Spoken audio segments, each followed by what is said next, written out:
Salve, salve, fãs de vôlei do Saque Viagem, assinantes da Vôlei Play e do nosso canal de membros aqui do YouTube. Mais uma convidada para nossa atração aqui, a nossa programação para o quadro A Entrevista. E desta vez, quem está comigo aqui é a Drusila, que vai jogar a temporada 21-22, na verdade já está jogando pelo SESI Vôlei Bauru. Fala, Drusila, tudo bem? Primeira coisa, eu quero saber como que está essa adaptação aí no novo clube, nova cidade. Oi, gente, tudo bom? Eu tô adorando a cidade. Eu não pensei que eu fosse gostar tanto assim. Por vir do Rio de Janeiro, lá ser bem agitado, e a vida aqui é um pouco mais tranquila, mas eu tô adorando. Tá sendo um novo conhecimento, né? Uma nova história, e eu tô adorando. Perfeito. Falando de temporada 21-22, né? Vocês já estão jogando o Paulista, mas eu quero já até projetar Superliga, né? Você é uma jogadora que já tem título de Superliga, o SESI Vôlei Bauru investe muito e sempre sonha com essa conquista. Quero saber de você como que você vê as chances dessa sua nova equipe na competição, na principal competição nacional do Brasil. Eu já joguei mesmo, já tive no banco em algumas finais e já joguei, acho que 1 ou 2 finais. E foi muito importante, foi uma fase completamente diferente da minha vida, do que eu estava vivendo. E vir hoje para o SESI Vôlei Bauru com esse desejo de... Óbvio, todo ano tem esse desejo de chegar numa final. Mas por problemas que eu tive anteriormente, eu também estou com esse desejo ainda mais aflorado dentro de mim para realmente disputar uma semifinal, uma final de Superliga, uma final de agora que a gente está jogando no momento é o estadual. E, enfim, eu tô meio que na vibe do time, sabe? De coisas novas, tá sendo um novo momento na minha vida. E se a gente conquistar isso, poxa, eu vou ficar muito feliz de estar fazendo parte, ainda mais por questões pessoais minhas. Na sua posição, né, de ponteira, você está aí na disputa com o Sueli, né, a Lieva, né, a Zeri, a Sabrina também faz parte aí dessa posição. Como que tá, digamos assim, jogam duas, né? Como que tá essa briga interna? É uma briga mais assim em quadra, né? Porque eu até tô vendo alguns stories e algum material de vocês no Instagram, dá a impressão que o grupo tá bem unido, né? Bem entrosado. Ano passado, pelo que eu acompanhei de fora, eu fiquei sabendo que aconteceu alguns problemas no time, né? Acho que com a Polina, porque ela saiu falando algumas coisas e tal. Mas esse ano está sendo completamente diferente e eu acredito que só tem a melhorar. As meninas foram bem receptivas comigo. As meninas mais novas que não faziam parte da equipe, mas que chegaram, são muito gente boa. A Sabrina, que é a ponteira, a Odina também, que é estrangeira, é bem para cima, assim. E eu acredito que só tem meninas que realmente possam agregar e que pensam no coletivo, assim. Em relação a candidatos a título da Superliga, né? A gente tem os 2 mineiros, o Itambé Minas, o atual bicampeão, Dentil Praia Clube também, um dos principais investimentos, tem vocês, Osasco, o Sesc e Flamengo, fica entre esses 5, você vê alguém à frente um do outro, ou se acrescentaria mais alguém? Eu, sendo bem honesta, eu jogo vôlei, mas eu não acompanho quem tá no time de quem, sabe? Eu não sei quem joga no Minas. As únicas pessoas que eu sei que eu sigo na internet é a Thaísa e a Pridaroit. O restante do time eu não faço ideia de quem vai jogar lá. Tipo, no Praia Clube eu sei também, porque eu sigo a Carol, sigo a Juju, que é a líbero. Então, eu sei muito pouco dos times dos 5, né, que você citou. O que eu mais sei é o Flamengo, porque eu tenho amigas lá e converso com elas durante a semana pelo menos umas 3 vezes por semana. E o Osasco é porque a gente vai jogar com elas agora, então eu tenho mais ou menos uma noção de quem está jogando. Mas os times estão bem competitivos, acredito que o Minas está com um investimento muito alto, o Praia também. E a gente, eu não posso esquecer, eu confio muito no nosso time, então vou colocar a gente entre os 3 aí que eu acho que tem um investimento bom e não sei. Eu queria saber como foi a receptividade para você, né? Você, no início do ano, até no seu próprio Instagram, né, revelou algumas questões de saúde mental, né, que já está tratando de terapia, já fazendo terapia faz 1 ano. Queria saber como que foi a receptividade aí. Eu vi uma postagem da Denise falando que é bom ver você sorrindo, e eu vi uma postagem sua também, é tão bom sorrir de verdade. Então, como que foi essa receptividade, essa acolhida aí em Bauru? Tipo, quando eu peguei seleção, das vezes que eu peguei seleção, a Denise estava comigo, então ela acompanhou muito do que realmente que está fazendo o tratamento contra a depressão, assim, e o quanto que é difícil. Quanto que é difícil a gente controlar a nossa mente, o nosso corpo. Tipo, tudo, quando a gente está em crise, assim, tudo responde negativamente. Então, ela sabe como ela viveu perto dessa minha fase bem ruim, assim. E ela assim que eu cheguei aqui, ela falou que pareceu estar diferente. O nosso rosto fica diferente também. Eu parecia que eu estava mais leve, que era o que eu precisava, tipo, mudar de ares, assim, que eu precisava de tentar coisas novas, que a mesmice não estava, tipo assim, agregando na minha vida e tal. E eu dou, sim, um pouco de razão no que ela disse, e ela realmente quer meu bem, eu sinto que ela quer meu bem. Não são todas que eu já convivi, não estou falando desse time ou do anterior que eu estava, mas não são todas que entendem nem atletas e nem comissão entendem o quanto que é difícil esse tratamento. Ainda não é, eu acredito que não é levado a sério, assim, a impressão que dá aqui é como se a gente como se fosse desculpa, assim, da pessoa pela fase que ela está passando. Mas não é, gente. É uma doença como um câncer. É como se fosse um câncer. A depressão, ela é como se fosse um câncer. Então, ela também tem que ser tratada com respeito e realmente acho que as pessoas elas deveriam ter a consciência de que é uma doença e tem tratamento, sabe? E ela desde o início, ela sempre levou isso com leveza, sabe? Sem preconceito, que é o mais importante. Não só ela, como outras meninas daqui também. Enfim, umas, não daqui, mas as pessoas, umas fazem porque, sei lá, às vezes eu sinto pena, porque a depressão em si, ela me fez ser mais sensível aos meus sentimentos e aos sentimentos dos outros. E você vê que as pessoas falam por você por falar. Tem gente que fala por falar, tem gente que fala que realmente quer ajudar. Então, ela é a pessoa que tem outras, mas ela eu vejo como se quisesse me ajudar de coração e tudo que acontecesse na minha vida de bom, ela ia estar muito feliz, de verdade. Então, eu agradeço muito o carinho que ela tem por mim. Realmente tem me ajudado muito aqui. Drusila, eu acho que até vi nessa sua postagem também no início do ano, né? Eu vi que você colocou lá decisão que eu tomei de me expor mais, né? Dar meu ponto de vista. Eu acho que é bem, bem interessante essa sua decisão, né? Porque você mesma falou, existe ainda muito um tabu no esporte, na sociedade como um todo, né? De achar que a questão da saúde mental, depressão, muitos ainda encaram, é frescura, né? Não tá levando a vida a sério, mas é coisa bem grave, né?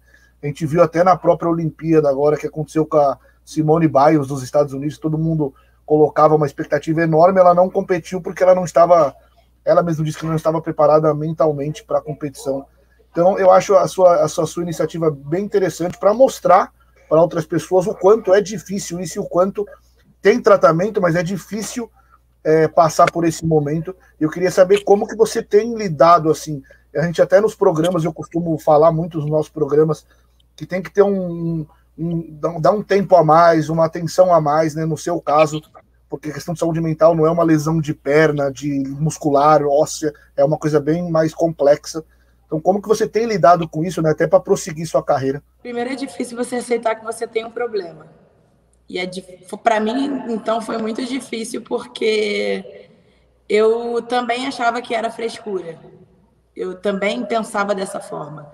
E só vivendo que eu fui entender o quanto que é difícil você ter essa doença. Porque ela não envolve só o seu emocional. Eu tenho... a minha pior fase foi quando eu não sentia nada. Eu não tinha sentimento de alegria, que foi até o que a Denise, acredito que foi até o que ela postou, que eu me sentia um robô, eu não sentia alegria, não sentia tristeza, eu não ficava feliz comigo, com os outros. Então, se eu estava numa roda de amigos e as pessoas estavam rindo, eu ria porque elas estavam rindo, e não porque eu realmente achei engraçado a piada ou a situação que fizeram, entendeu? E foi uma das coisas que eu vivi na seleção. Fora as crises, assim, tipo, emocionais, assim, enfim. E com a terapia, você vai descobrindo qual é o gatilho que te faz sentir triste, porque depois dessa fase sem sentir nada, eu voltei a sentir alegria, tristeza, e depois disso eu passei a entender que eu tinha que me entregar até para os meus momentos tristes, sabe? Porque eu necessitava sentir alguma coisa de novo. E eu já fiz coisas das quais eu olho e penso assim, caramba, como que eu pude fazer isso? Por conta do problema que eu tive. E ser atleta, eu acho que ainda fica mais difícil. Porque essa semana, por exemplo, semana passada eu tomei meu remédio, eu não estava conseguindo dormir, eu tomo remédio à noite e eu tenho um SOS. Caso eu não esteja dando meu remédio, os meus remédios de rotina não estejam funcionando, eu tenho meu SOS. E eu não consegui dormir e eu tive que tomar o SOS, porque senão eu não ia conseguir acordar de manhã para treinar. Aí eu tomei, só que, cara, eu não conseguia sair da cama. Isso aconteceu semana passada. Eu não conseguia sair da cama. Eu falei, olha, me desculpa, eu não vou conseguir treinar agora de manhã, não estou conseguindo abrir o olho. Quando eu abro o olho, tipo, vejo, mexe tanto com o nosso corpo que chega a gente ver as paradas meio psicodélicas, assim, sabe? Tipo, ver umas imagens que não existem do remédio, porque o remédio é forte e precisa ser forte. Porque sem remédio é capaz de me matar. É tipo isso. Tipo, tô rindo, mas é sério. E é difícil para as meninas entenderem isso. Eu fico com vergonha, porque, cara, eu não quero ter privilégio, sabe? Mas, infelizmente, é a condição de saúde que eu tô. Eu não quero ter privilégios, mas é necessário dar uma atenção, sim. E às vezes eu penso, e pelo lado da comissão, assim, na minha cabeça, tá? Eles não falaram nada disso. Isso é tudo o que eu penso, preocupação minha. É que para eles não acharem que eu tô de corpo mole, que é uma brincadeira minha, porque eu não quero treinar, tô de má vontade, entendeu? Então é difícil. Eu vi uma das coisas que você colocou também, né? De que é começar a pensar muito nas coisas que você pode resolver sobre você, né? E às vezes acontece muito nesses casos da gente se preocupar muito com o que o outro vai pensar e tudo mais. Isso é um complicador a mais, né? Que acaba tendo a gente não conseguir focar 100% no nosso cuidado. Isso para mim, hoje, é uma das coisas que mais me pega, assim. Porque eu não tenho que pensar no que os outros vão pensar. Eu tenho que pensar em mim. da mesma forma que as outras pessoas, elas não têm que pensar no que o outro vai pensar. Não estou falando só de mim, eu acho que serve para todo mundo isso. E não só para uma pessoa que passa por essa situação. Ninguém controla a mente do outro. E eu aprendi isso, tipo, tem 1 ano atrás na minha terapia, quando ela falou, você tem que fazer a sua parte. O que os outros vão fazer não cabe a você. Não é um fardo seu. E é isso. Eu já recebi muitas críticas de internet, só que eu sou apaixonada por mídia, sabe? Eu gosto de postar as coisas, eu gosto de falar, de me expressar. Eu acho que as pessoas, elas pregam tanto por liberdade, e tem gente que, tipo assim, ultrapassa a liberdade, aí vai... O que ultrapassa a liberdade já é falta de respeito. Eu não, eu gosto de trocar ideia, eu gosto de conhecer pessoas, trocar opinião, dividir as coisas que eu passei, não foi aquilo que você passou, então eu gosto de ouvir. Mas, tipo assim, às vezes o excesso, essa euforia da internet, ela acaba meio que...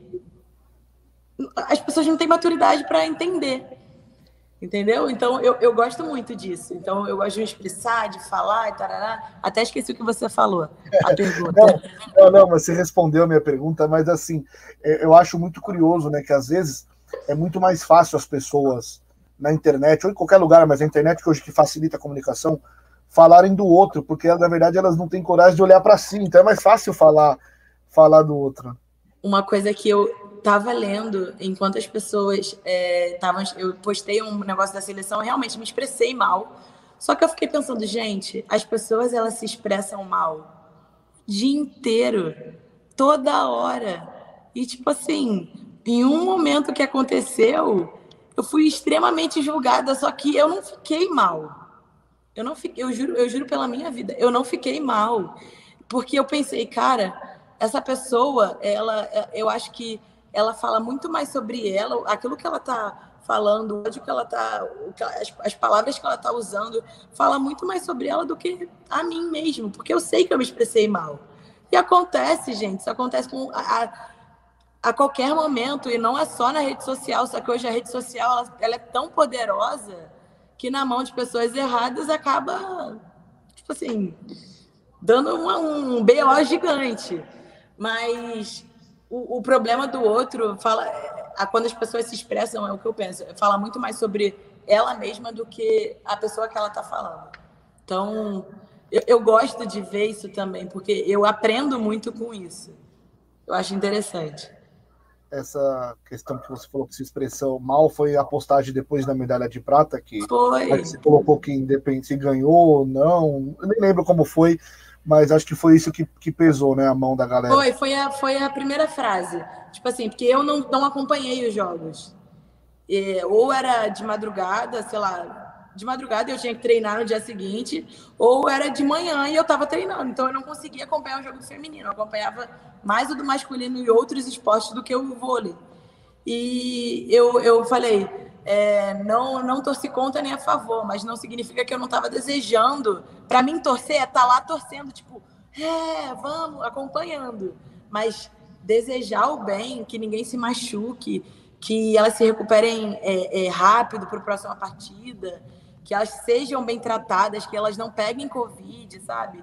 Óbvio que eu estava desejando isso para elas. Porque tudo que eu desejo para os outros volta para a minha vida, pelo amor de Deus, sabe? Mas o desejo de que cada uma... Eu tenho amigas lá dentro, tipo assim, que cada uma vá bem, pô, é claro que eu tenho esse desejo. É a seleção, gente, é o meu esporte. Você acha que eu não quero que o meu esporte vá bem? Que isso?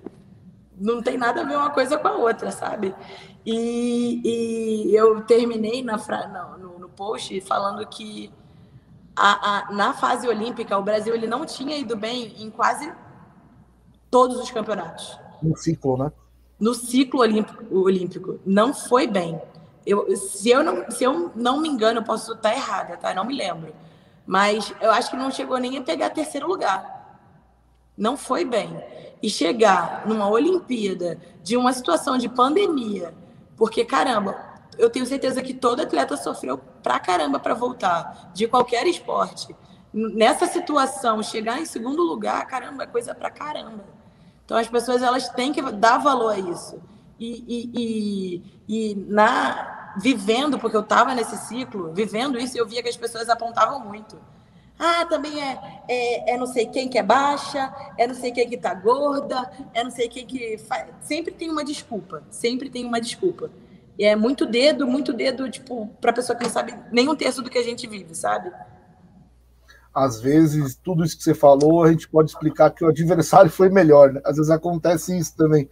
Pois Então, é muito, muito complexo. Mas, assim, você, na pergunta que eu fiz, né, que até acrescentei a Denísia, né, você falou um pouco dela, eu tinha visto aqui uma mensagem sua, né, uma postagem sua, de que 2020 tinha sido um ano de muito aprendizado, um ano que aconteceram coisas muito delicadas e turbulentas. Mas, pelo que você falou, essa questão já está te incomodando antes de 2020, desde antes disso.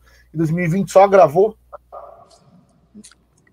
Sim, porque as coisas que aconteceram comigo na pandemia, elas foram muito pesadas. E antes disso, eu já fazia tratamento.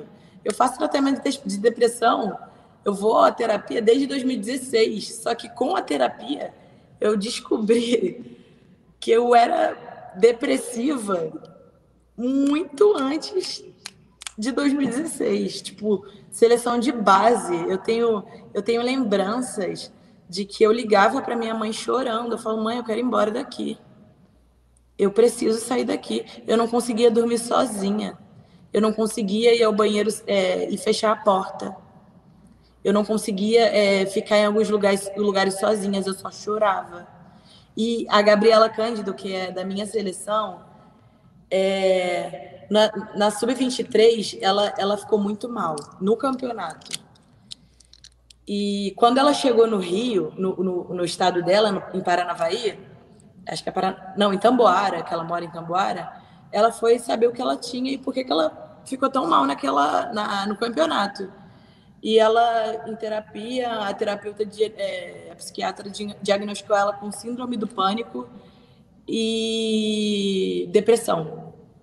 Quando ela me falou isso, e eu sendo amiga dela, tipo, ela é uma das minhas melhores amigas, tipo, meu mundo desabou. Porque tudo que ela viveu, eu já vivia há anos. Anos. Com 15 anos, indo para a seleção, eu já vivia aquilo. E, tipo, ainda tratavam como preconceito. Desculpa. Era algo que ainda estava internalizado em você e que talvez naquele momento ainda você conseguia lidar talvez não sofrer tanto como aconteceu esse momento crucial, né, ali, quando você falou que perdeu, começou a meio que ver no automático, meio que se sentindo um robô, né, perdeu o prazer de fazer as coisas. Eu quando era mais nova, eu já não meio que, tipo assim, fazia porque eu sempre fui tratada como promessa. Mas a minha diversão de jogar vôlei, porque eu sempre me diverti jogar vôlei. Hoje, graças a Deus, voltando a sentir tudo, eu me divirto jogando vôlei. E naquela época eu não me divertia. Para mim era como se fosse uma obrigação por ser promessa. E eu levava muito em consideração, eu gosto muito de ouvir os outros, então eu levava mais em consideração o que os outros falavam do que eu sentia. E como não era comum um atleta ter depressão, eu só seguia o baile, treinava, seleção de base, parará, mas tipo, as coisas foram acontecendo e quando a Gabi foi diagnosticada, que é aí que eu percebi que o buraco era muito mais embaixo, que o que eu vivia já vivia há muito tempo. E os meus traumas, assim, eu tenho lembrança deles de criança, de não conseguir me olhar no espelho, de, tipo, fugir de espelho porque eu não conseguia me encarar, entendeu? E isso era desde nova, e, tipo, as coisas foram acontecendo, graças a Deus foram acontecendo, e hoje eu sei que sou uma pessoa que preciso de tratamento. E eu preciso de tratamento, se for para o resto da minha vida, que seja para o resto da minha vida. Mas é muito importante aceitar também que você está mal. Uma frase sua que eu gostei muito, né? E tá até que eu quero fazer as coisas sem pressa, já corri demais. às vezes dá a impressão muito de que o tempo te empurra, né, para fazer as coisas, e você não consegue fazer as coisas com calma, que tem 24 horas do dia, mas para quem está tá diagnosticado com depressão, é como se o tempo não fosse suficiente. Então acaba sempre sendo muito corrido, essa ansiedade passa muito por isso, né? Por isso que você falou dessa questão de fazer as coisas sem pressa, com calma, devagar, no seu tempo. É exatamente isso, porque eu sou uma situação que, tipo assim, sempre falaram que eu ia jogar vôlei. Então, eu sempre subia nas categorias. Eu era infanto e jogava no juvenil e no adulto. Aí fui para o juvenil, aí jogava no juvenil do time, mas tinha que treinar com o Sesc, porque o Sesc já tinha um relacionamento comigo no Fluminense, que eu comecei na base. Então, minha vida ela sempre foi muito... Tipo, joguei meu primeiro campeonato mundial de praia com 15 anos, sub-21. Aí depois eu fui para o sub-19, com 16, e a Duda, eu jogava com a Duda é maravilhosa, que está ganhando tudo hoje, joguei com ela. Tipo, a gente era muito nova, porque era o futuro do Brasil ali, tá, entendeu? Então, já que tem condições de jogar no nível acima, vai, só que, tipo assim, a cabeça não acompanha. Por mais que o corpo correspondesse bem, tipo, os exercícios, a academia, a cabeça não acompanha. Tipo, eu sentia saudade do aniversário que eu perdi da minha sobrinha, sabe? E eu não entendia muito bem. Caramba, eu tô abrindo mão de uma coisa que eu valorizo tanto, que para mim é o mais importante do que estar aqui jogando vôlei, sabe? Eu queria estar com a minha família. Queria, sei lá, brincar de boneca, porque na época com 15 anos ainda se brincava com boneca, hoje em dia não. Mas, A enfim. geração talvez boneca na internet já também, né? Você fala assim, as coisas de criança, né, de adolescente, você não teve isso por causa da expectativa que tinham em você. É o futuro do voleibol brasileiro, a promessa. Dependemos, se não chegar a Drusila, não sabemos se teremos outra jogadora. Então, é muita pressão para se lidar tão nova, né? Tão nova. Gente, eu fico olhando assim, e a minha maior preocupação com essas meninas mais novas, eu tenho 25 anos e já tem, tipo, gente do meu lado que é mais nova que eu, porque até então não tinha. Há 2 anos atrás eu era mais nova de tudo. E eu me preocupo tanto com isso, de querer apressar as coisas, de querer se doar muito, mas, cara, não, divide essa responsabilidade com as mais velhas que estão ao teu lado, respeita o seu tempo, porque, cara, ser jogadora de vôlei só vai ser durante um período da sua vida. Dos 15 aos 35, um exemplo. E depois desse período, meu irmão, você vai fazer outra coisa. Não vai ter como você ser um atleta de alto rendimento. E aí, como é que você vai ter lidado com as feridas, com as cicatrizes abertas que ainda existem em você depois de você largar isso, sabe? Então, você vai acabar conhecendo uma nova fase da sua vida, vivendo uma nova fase da sua vida, e como é que você vai lidar? Porque você está acostumado com uma coisa e o mundo lá fora, sem ser atleta, é totalmente diferente. Totalmente diferente. Então, a minha preocupação hoje em dia é como que as pessoas lidam com essa doença, sabe? E, enfim, tem cura, tem tratamento. É importante dizer que tem tratamento. Tem dias ruins, vou ter dias ruins, mas não tão frequentes como era quando eu não fazia nada de tratamento. Não sei como está seu tempo, né? O papo está bem legal. Quero só perguntar, antes da gente ir para a reta final, como que está a questão em casa, né? O apoio em casa, né? Você fala muito da sua mãe nas postagens, eu vi ela, numa delas, você falando, como eu era uma menina tonta, né? Minha mãe me abriu os olhos quando eu tinha 17, 18 anos, que nem todo mundo que se aproximava queria meu bem mesmo. E aí, diagnosticada a questão da depressão, como que tem sido esse apoio em casa, né? Da sua mãe, eu vi que você tem uma irmã também, né? Que operou recentemente. Como que tem sido esse alicerce familiar? Cara, minha família... Meu maior medo de sair do Rio sempre foi porque eu sou muito... tá distante da minha família, porque eu sou muito apegada a eles. E foi difícil para ela também aceitar, para você ter uma ideia, foi difícil para ela aceitar também que a filha dela tá nas condições que ela tava, assim, sabe? E ela precisou do tempo dela para entender como que funcionava, como que eu funcionava. Porque mesmo os meus pais, mesmo eles tendo uma filha atleta, eles não sabem como é a minha vida. Tipo assim, eles acham uma coisa completamente diferente. Eu tento falar, pai, mãe, não é assim. Eles falam, não, mas realmente, é fã também. Não entende, só entende quem vive. E eles precisaram de um tempo, assim, para aceitar, mas eles sempre estiveram do meu lado. Isso é muito importante, muito importante. Nem que seja, tipo assim, se você não é tão próxima da sua mãe, sei lá, do seu pai, tem uma amiga que você confia, é importante você ter uma pessoa, sem ser a sua psicóloga, uma pessoa que realmente está no seu dia a dia para te ajudar, para te dar esse suporte, esse apoio. Eu, graças a Deus, tive minha mãe, meu pai e minha irmã ali do meu lado, sempre que eu precisei, mas tem gente que não tem isso. Mas, sei lá, se tem um amigo, um primo, um irmão, é importante sempre ter alguém do lado. Perfeito. Para a gente ir concluindo, né? Só quero te falar. Depois dessa nossa entrevista, eu já estava nos nossos programas. A gente tem um programa de segunda a sexta no nosso canal no YouTube, que a gente recebe os fãs para falar de vôlei. E agora que começou o Paulista, a gente tem já comentado alguns jogos, né? Já tenho sempre falado isso nos meus comentários e vou reforçar ainda mais. De que em casos como o seu, a gente tem que dar um tempo a mais, ter uma calma numa análise, até porque, como eu falei, não é lesão muscular, é óssea, é outra coisa, é bem mais complexa.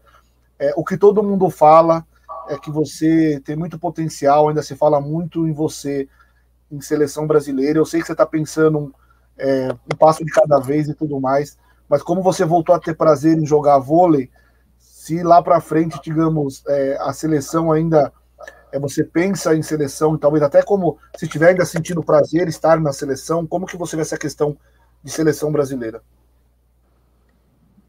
Eu tenho na minha cabeça que se eu estiver jogando bem, eu vou, sabe? Se eu merecer a convocação, eu vou. E depois, eu estava na pandemia, assim, eu gostei muito de estar na pandemia porque eu saí da minha rotina, né? Então, eu parei para pensar muito sobre vôlei. Então, eu parei para pensar muito sobre a vida, sobre tudo que acontecia na minha vida. E seleção comigo é um pouco complicado, porque na base eu tive muitos problemas com um dos supervisores. Tipo assim, ele não gostava de mim. Definitivamente, ele não gostava de mim. E eu carregava muito essa coisa de... Eu sentia um peso muito grande, eu carregava uma coisa que... Mágoa. Eu carregava muita mágoa por conta dele, sabe? De uma pessoa aqui na base me fez eu me sentir a pior pessoa da Terra. E, tipo assim, eu tinha um certo pé atrás, sabe? Eu fui para a seleção adulta com o pé atrás. Eu estava lá, eu adorei estar lá, mas, tipo assim, eu adorei hoje. Naquele momento que eu vivi, eu só queria ir para casa, infelizmente. Mas eu gostei da oportunidade. Analisando hoje, eu gostei muito da oportunidade de ter vivido esses 3 anos no adulto, sabe? E se um dia, se eu estiver jogando bola e eles acharem que eu posso estar lá, eu vou de peito aberto, vou feliz da vida, porque tem que aproveitar essa fase feliz. Estou muito feliz de verdade, não estou falando da boca para fora. E eu me sinto orgulhosa de falar que eu estou feliz. Então, tipo, vai ter mais uma pessoa ali para agregar, o que eu sempre imaginei de um atleta é que agregue. Vai para a seleção, então vamos agregar em alguma coisa. Enfim. Espero ter essa oportunidade de novo, mas está nas mãos de Deus, eu realmente não tenho pressa. Quero aproveitar, tipo, esse meu tempo aqui no estadual, daqui a pouco vai começar a Superliga, tem muita coisa para acontecer, sabe? A convocação só sai no ano que vem, então eu tô, tipo, muito tranquila. Perfeito. Eu acho que acima de seleção, de clube, de carreira, eu gostei muito dessa sua frase, que você está feliz, né? Eu acho que nesse momento o mais importante é você estar se sentindo bem. As outras coisas virão como consequência, né? E são até secundárias, são importantes, mas o mais importante é você estar bem. Eu quero dizer para você, Drusila, que você, eu acho assim, tenho certeza, você está prestando um serviço absurdo, porque tem muita gente que sofre igual você, passou por problemas iguais aos seus e não tem coragem, por causa do preconceito, de expor isso. Então, certamente, muita gente que vai acompanhar essa entrevista vai se identificar pelo que você está passando. Eu quero te agradecer muito. Eu tinha muita coisa para falar com você sobre outros temas, como você começou a jogar, um monte de coisa, mas eu acho que a conversa partiu para um lado que era muito importante para conscientizar as pessoas disso também. Parar com essa questão de que não veio treinar porque está com frescura, ou não foi por causa disso, isso, aquilo. Então, existe um algo a mais, um algo além, que as pessoas precisam compreender. Então, quero te agradecer muito pelo papo. E já falando, eu vou até falar com o assessor do César, o Marcelo, eu vou querer mais papos com você para a gente falar mais de voleibol, sobre sua carreira, mas é que hoje, acho que hoje caminhou para isso e acho que era importante. Então, muito obrigado pelo papo. Beleza. Eu fico muito agradecida por ter tido essa oportunidade de falar mais um pouquinho aqui. E vão ter outras, se Deus quiser, outras conversas para falar sobre vôlei de verdade e as expectativas da temporada, com certeza. Fala com ele sim, que eu vou estar sempre aberta para estar conversando com você. Valeu, Drusila, sucesso, vida pessoal, profissional. Eu espero que vocês, fãs aqui do Saque Viagem, assinantes da Vôlei Play, do canal de membros, tenham gostado da entrevista. Até uma próxima